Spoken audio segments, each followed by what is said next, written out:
So today we're welcoming Nate Crosby to the Budnik Show. Nate is a chartered retirement planning counselor and insurance advisor with Crosby Advisory. Nate is a graduate of the University of Mount Union, where my wife always likes to come home right in the middle of interviewing and then having to check in with me. But I do. Trust me. You don't know how many times I've been doing a podcast. My kids come home from school or the dog barks, so don't worry about it. So today we're welcoming Nate Crosby to the Budnik Show. Nate is a chartered retirement planning counselor and insurance advisor. He is a graduate of University of Mount Union, where he was a member of 3 national champion football teams. He currently lives in Concord, Ohio, with his wife and 3 daughters. Welcome, Nate. John, happy to be here. So, tell me a little bit about your background. Where you grew up in Ohio? I grew up in Dromesville, Ohio, which is a town that nobody's been to. It's a town of about 400 people. And met my wife, Lindsay, at Mount Union.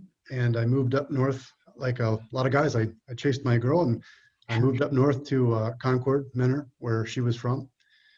And I fell into insurance. I don't think anybody actually gets into insurance on purpose. I fell into insurance, and over time, that gradually built into other aspects of the planning process. And we went from insurance to life insurance to having our own registered investment advisory firm. And that's where Crosby Advisory is today. We have 2 offices, one in Willoughby, which I am right now, and one in Ashland, Ohio, which is our main office. Thanks. And what were some of the, challenges that you faced raising a family, starting a business for yourself, getting into advisory, wealth advisory, and insurance? The big challenge was I never actually intended to be in business by myself. It kind of happened by chance. I had a partner that I was a part of with an insurance agency, and the partner was a lawyer, and he had an opportunity to go be a partner of another law practice. So the agency sold, and it sold out from under us. So I had to really quick decide where I was going to go. And so I said, you know what, the days of working for somebody else was probably over. So I decided to do it on my own. Worst possible time that I could probably think of it, because I had limited customers. I had limited experience.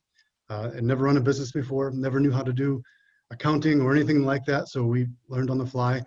Thankfully, I was able to find a young lady by the name of Macy Claypool, who became Macy Vogel, and she was my right-hand person. And without her, I probably would have failed a long time ago, because she helped kind of keep the ship down while we struggled along and found our way. But through the process of just sticking to it, never giving up, finding a way, here we are today. How did you, start building out some of the, because there's a thing that you are an advisor, but then how do you really kind of build in some of the culture of what you wanted to see in a firm that you're building for yourself? So what I saw an opportunity to differentiate ourselves a little bit, in the sense that being from a couple of different backgrounds, from insurance, from life insurance, from annuities to assets under management, I saw that I had clients, and they would go to their stock advisor, and the stock advisor would give them this recommendation. And then they would go to their insurance agent. The insurance agent would give them this recommendation. And so they seemed to have, there was nothing wrong with the pieces and parts that they had in place, but they didn't work together, because they seemed to have a separate plan no matter where they went. And I remember it dawned on me one time, I had met with a gentleman who owned a series of restaurants, chain restaurants that you would recognize, and very well financially, well for himself, did a nice job, busy guy with all his business. And so we're reviewing the different components of his financial plan. And when I went over his insurance component, I saw that he was driving around with state minimum liability limits, which at the time was $12,500. And it struck me, here's a guy who has built up millions of dollars worth of assets through his hard work and dedication. And he had $12,500 separating him on his auto insurance from disaster. You know, if in Ohio you hit a patch of ice and you go left of center and you injure somebody, that's all that was separating his assets from potential liability suit. So I realized that that was our niche, is that we were going to take these pieces and parts and put them together for a plan beyond what the investments are, beyond what the insurance are, get them to go together. So we have, true financial planning, in my opinion, is the coordination of estate planning, insurance planning, financial planning, tax planning. All that should go together, and each one should complement each other. And I should be able to point to every little piece of my plan and say, this is why I have it. This is why it's important. Excellent. What are some of the challenges you face in building up your own, your own business? You've got the Ashland location. You've got, what's just some of your experience now that you're on your own? Yeah, there's always challenges. The thing that what they say is plans are useless, but planning is everything. I think who said that? Was that Pat that said that? But I think that's so true, in the sense that when I opened up, I guess the biggest mistake that I made when I opened up the Ashland office was I anticipated, I got together and I figured out what our projections were going to be for the year, and the actual projections were way under. So just hanging that shingle up and opening the door and saying, hey, we're in business, there was not a flood of people that came in to do business with us. So I had to pivot, and we had to really work on our marketing. We had a shoestring budget in order to market. So it wasn't like I could put out a ton of billboards and a ton of radio advertisements and a ton of TV advertisements to try and draw people in there. I had no money to do that with. So I came across, my wife introduced me, Lindsay, who used to do marketing for a couple of timeshare, she's going to kill me. It's the like Avantair and Flight Options, fractional ownership in planes. She used to do marketing for companies like that. And she got me onto this idea of content marketing. And content marketing is, instead of me plasting a picture of my face on a billboard somewhere and say, hey, come do business with Crosby Advisory, content marketing is I'm providing content to somebody, some sort of value for free. And I'm doing it nonstop. And the idea is, and you can do that through podcasts like you're doing right now. You could do that through newsletters. You could do it through books. You could do a radio, but the radio advertisement should offer some sort of a value to the client. Essentially what you're doing is you're educating, because it costs me nothing to educate somebody. I could put a newsletter together on the benefits, tax benefits of a Roth IRA over a traditional IRA, or I could do an article on college planning. And I could send that out, and I'm asking nothing in return. But what I'm doing is I'm establishing myself as the expert in that field. So if somebody gets that information enough, over time, whenever they need planning or they need insurance or they need college planning, they remember that article or they remember that piece of information they got. So I think that really changed things around for us, is the idea of content marketing, and stop asking for something before giving something in return. What have been some of your big influences, both in life and then also building your own, in how you approach business? I've had a ton of influences over my life. We're fortunate enough on the property casualty side. We work with a couple guys here in Willoughby that own an office with Paul Nimick and Rick Molinas. They've been positive influences on me on that end. I worked with a guy by the name of Ed Grosco on the financial end, who was in many ways a mentor for me when I began this business, because I actually got into the financial planning side working through his firm for a while and getting my feet wet. The companies we represent have been fantastic as far as providing representatives that would give us everything we need in order to sell the products. I don't know if I can point to one person. Of course, I would say my family, because the sacrifices they've had to go on. There's many times that I get home from work and it's 8 o'clock at night or 8:30 at night because I had a late meeting.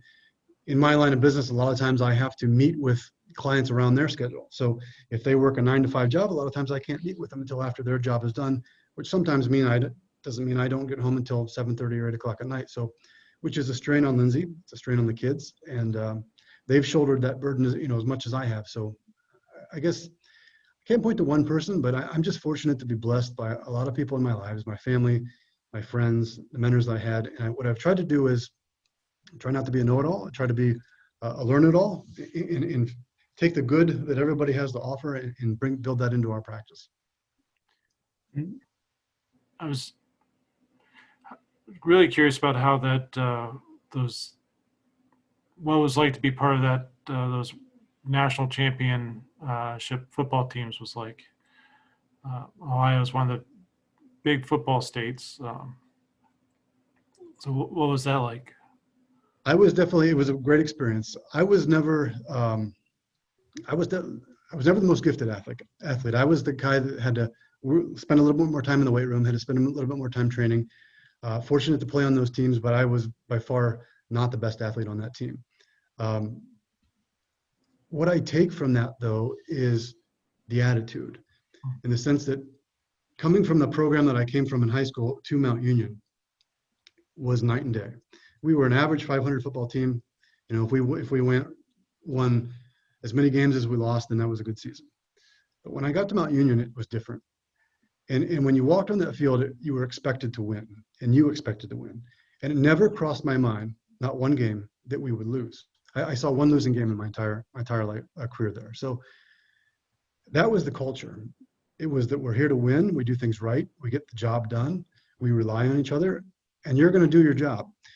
I'm going to rely on the guy next to me to do his job, and he relies on me to do my job. So I think that culture is what I really took from playing at Mount Union. And I tried to bring that into our culture as well. And we try to create that within our business in the sense that, we have our meetings every Monday, our company meetings. And the idea is we hold these, I guess, core values. And among those core values, one of them is candor. And what I mean by that is whoever's in that room, and a lot of times we're doing our meetings like this, where we'll be doing it over video because we have a couple employees that work remotely. And it doesn't matter if you've only been with the company for a month or if you've been with the company for 10 years. The idea is that if you've got something to say, you say it. And everybody is equally relied upon, because if somebody fails to do their job, then that's a trickle down. It'll just go down the line, right? It'll be a bad product for all of us. So that's the idea, is that we're going to do this. We're going to do this right, and we're going to be the best that we can be. We're going to reach our full potential. And I think out of everything, that's what I took from playing on those teams. Excellent. Yeah, I was impressed with people who've had success in football, especially since I tended to play left bench on some pretty bad high school teams. So,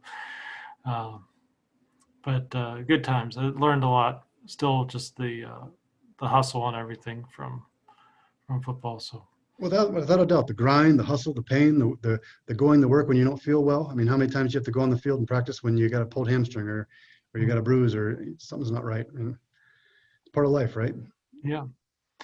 So can you go a little more into some of your core values as a company? So we have our core values, as I mentioned before, candor would be one of them. Commitment to excellence. So whatever we do, whatever we send out, we have to, with our job, with our business, it's funny, if we're selling an insurance policy, we're giving somebody a piece of paper. Mm-hmm. If we're doing a portfolio, you get online and you can see what your accounts are doing, but you're looking at something digital. There's nothing really tangible that you're holding in your hand. So that has to do, in many ways, our brand, our product is our output, our production, in many ways it's ourselves, right? Mm-hmm. So what I wanted to get across was that if a client receives, a letter from us and it's full of misspellings, that's a representation on ourselves, and they're going to draw a conclusion for that, right? If you see that I spelled a word wrong in the letter I sent you, the question that you're ultimately going to ask is, well, how much detail are you paying attention to my investment account?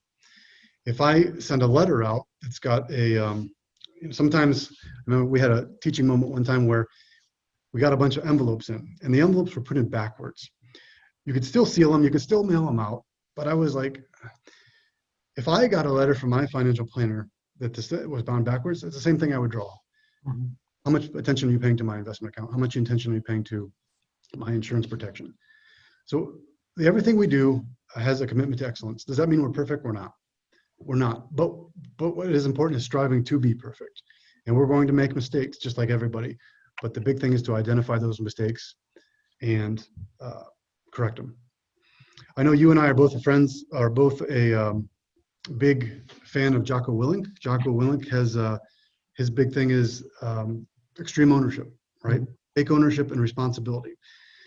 Trustworthiness, ownership, candor, commitment to excellence. Those are the core values of Crosby Advisor. And one of the things we try to do is, I think the mistake that we made in the past is we would write these values down and we would put them in an owner's manual and they would get stuffed in a desk.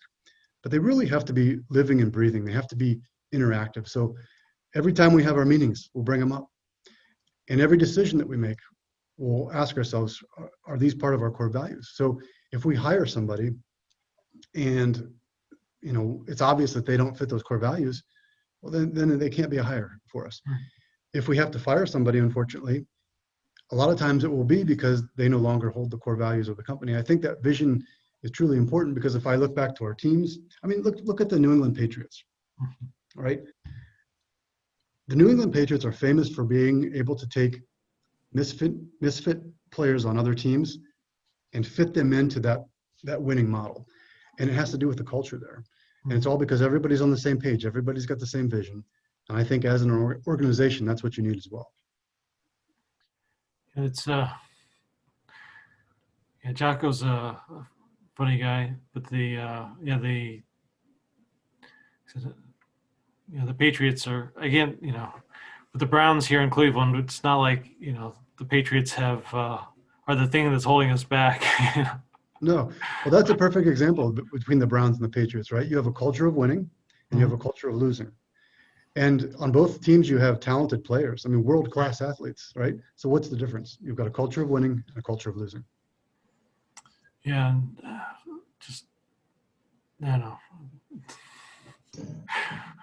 Yeah, sort of don't get the Browns talk. It's like, I'll believe it when I see it. That's sort of where I am now with them. It's like, I would agree. Seeing is believing. Show me.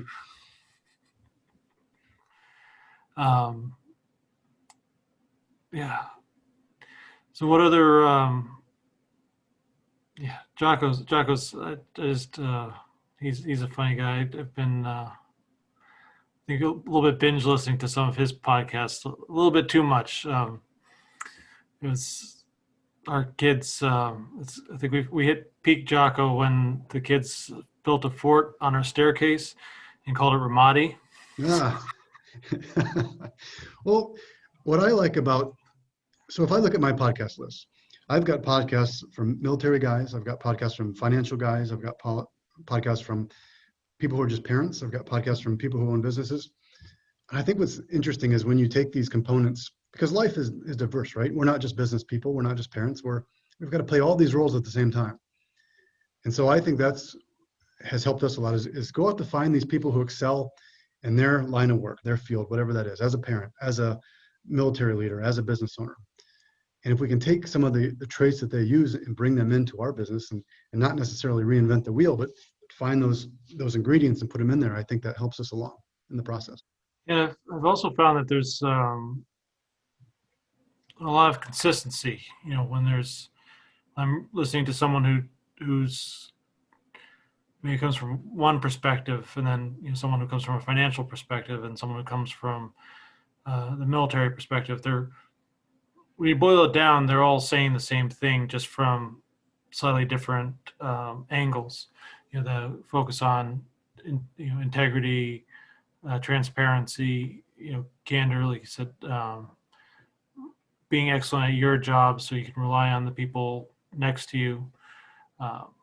They're all saying very similar things, whether it's we've got there's a lot of people we like listening to, and it's just funny who kind of, I don't know, but they who grabs our attention at that moment, but they're really reinforcing each other on one of the people we really like is Dr. Henry Cloud, and he's got this book on boundaries, and then he's got another book on integrity that are just wow, they've really influenced our family, uh, I think you're right on with that. And I think that the message largely is the same, right? But the other thing you have to look at is how you deliver that message. So the way a military leader is going to deliver a message to his troops is much different than the message that you're going to deliver to your kids before they go to school. yeah. Could be the same message, right? We're talking about integrity, we're talking about honor, we're talking about respect, talking about following the rules, doing your best. But it's a different delivery to the people you're communicating to. And that really is the essence of a leader, right? Being able to communicate who you want to communicate that message to, whether it's a child or a soldier or an employer or a doctor. Mm-hmm. It's funny. One of the kids, we had to deep six the revelry wake up. The kids didn't mind so much, but my wife was not Not happy. not happy with the 4 a.m. muster. That's tough to do for long term. Yeah. But I like that what you're talking about with the financial and having the whole perspective. It reminds me a lot of what Henry Cloud talks about with integrity, about how it's really having that complete picture. You know, that in some ways it's that we're the same person in each situation, but we're also, all the components have to work together. You know, that whether it's the spiritual, the financial, the family, the business, they all kind of inform who we are as people. And that, see that very similar model with your approach to that holistic financial picture. How did you come across that? Or like what developed that idea for you in your head? It was just over time. A lot of times I would just see, as I met with people, and really what I try to be is a problem solver in that instance. Instead of me coming to somebody with a product or a solution, what we try to do is kind of uncover what the problem is. A lot of times the clients will express to us what their goals are, whether that be retirement goals or paying down debt or whatever that may be. Once you determine what their goals are, you can kind of determine what's standing in the way of those goals. And a lot of times you would find, as you kind of put these pieces and parts together, you would find that something was lacking. And so it really became clear to me at that point that if we are truly going to be planners and we're truly going to have this kind of financially bulletproof plan, then all these components, the tax component, the protection component, the wealth component, the estate component, need to come into place and be there. Because it's like anything in life. You were just talking about the spiritual, your family balance, your work balance. Not balance in the sense that everything has to be equal. But when you have one of those components that is missing, what's going to happen is the whole system is going to fail. If you look at the human body, right? The human body is a linked system. And you can say, what organ is the most important? Well, the heart's most important, because without the heart, you can't, pass the blood. And somebody says, no, the brain's more important because without that, you can't think. It all goes together.